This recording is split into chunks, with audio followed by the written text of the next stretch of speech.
Hello, আসসালামু আলাইকুম। Welcome back to my channel আনহার রান্নাঘর। আজকে আমি আপনাদেরকে তৈরি করে দেখাবো ফ্রুট জেলি কেক। এটা দেখতেও যেমন সুন্দর, খেতেও কিন্তু অনেক মজাদার। রমজানে তো আমরা ফল খেয়েই থাকি, তো একটু ভিন্নভাবে যদি উপস্থাপন করা যায় তাহলে ক্ষতি কি? গায়ে হলুদের অনুষ্ঠানে টেবিল সাজাতেও আমরা এই ফ্রুট জেলি কেক ব্যবহার করতে পারি। চলুন তাহলে শুরু করা যাক।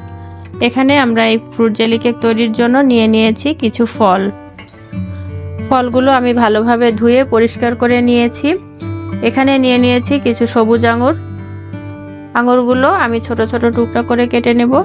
আপনারা আপনাদের পছন্দ অনুযায়ী বিভিন্ন সাইজের করে কেটে নিতে পারেন।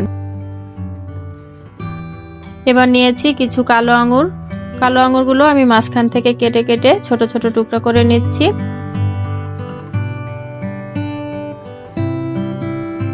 যেগুলো কাটা হয়ে গেছে। এখন নিয়েছি কিছু স্ট্রবেরির বোটাগুলো ছাড়িয়ে আমি আমার পছন্দ অনুযায়ী সাইজ করে কেটে নিচ্ছি। এখানে কিছু আমি মাঝখান থেকে কেটেছি, কিছু গোল গোল শেপ করে কেটেছি। আপনারা আপনাদের পছন্দ মতো যে কোনো সাইজের করে কেটে নিতে পারেন।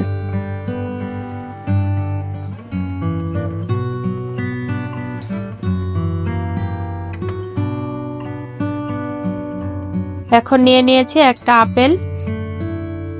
আপেলটা মাঝখান থেকে কেটে আমরা মাঝখানের বিচির অংশগুলো ফেলে দেব এবং ছোট ছোট টুকরা করে কেটে নেব।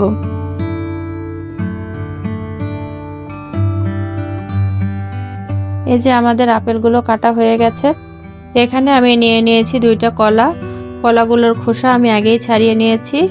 এখন আমি গোল গোল শেপ করে কলাগুলো কেটে নিচ্ছি। এই যে এখানে আমার সবগুলো ফল কাটা হয়ে গেছে। এছাড়াও আমি এখানে নিয়েছি একটা কমলা এবং একটা বেদানা। এগুলোর খোসা ছাড়িয়ে আমি সুন্দর করে পরিষ্কার করে নিয়েছি। এখন আমি একটা প্যানে নিয়ে নিচ্ছি 3 কাপ ডাবের পানি। এখানে দিয়ে দিচ্ছি হাফ কাপ চিনি আপনারা আপনাদের পছন্দ অনুযায়ী বাড়িয়ে কমিয়ে দিতে পারেন। 3 কাপ ডাবের পানির জন্য এখানে আমি দিয়ে দিয়েছি 1 টেবিল চামচ জেলো পাউডার। এখানে আগার আগার পাউডারটাও ইউজ করতে পারেন।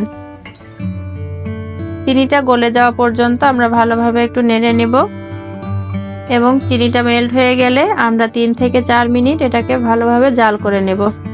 এই যে আমাদের মিশ্রণটা একেবারে রেডি হয়ে গেছে। ডেকোরেশনের জন্য আপনারা যে কোনো পাত্র ইউজ করতে পারেন। আমি যে পাত্রে ডেকোরেশন করব সেই পাত্রটা এখানে নিয়েছি এবং এখানে কিছুটা মিশ্রণ দিয়ে দিচ্ছি। এখন আমি যে ফলগুলো কেটে রেখেছিলাম সেই ফল দিয়ে ডেকোরেশন করে নিচ্ছি।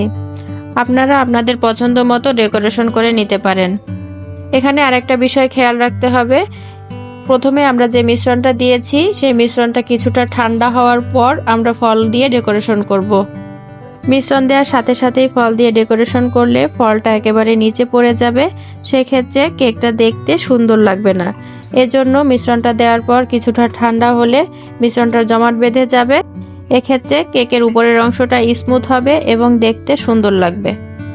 এখানে আমি আবারও কিছুটা মিশ্রণ দিয়ে দিচ্ছি। এখন আমি কেটে রাখা বাকি ফলগুলো এখানে দিয়ে দিচ্ছি। এই যে আমার ফলগুলো দেয়া হয়ে গেছে। এখন আমি প্রয়োজন অনুযায়ী মিশ্রণটা দিয়ে দিব এবং কিছুটা মিশ্রণ অবশিষ্ট রাখব। এই যে বাকি মিশ্রণটা রয়ে গেছে, এই মিশ্রণে আমি 2 থেকে 3 ফোঁটা লাল ফুড কালার ইউজ করছি কেকের সৌন্দর্য বৃদ্ধির কারণে। এখন আমি উপর থেকে এই লাল মিশ্রণটা দিয়ে দিচ্ছি। এখন আমি এই ফ্রুট কেকটা সেট হওয়ার জন্য ফ্রিজে রেখে দেব 30 থেকে 40 মিনিটের জন্য। এই যে 30 মিনিট পর আমাদের কেকটা সুন্দরভাবে সেট হয়ে গেছে। তো এখন আমি একটা ছুরির সাহায্যে সাইডের অংশগুলো একটু ছাড়িয়ে নিচ্ছি। এখন আমি কেকটা ডিমোল্ড করে নেব।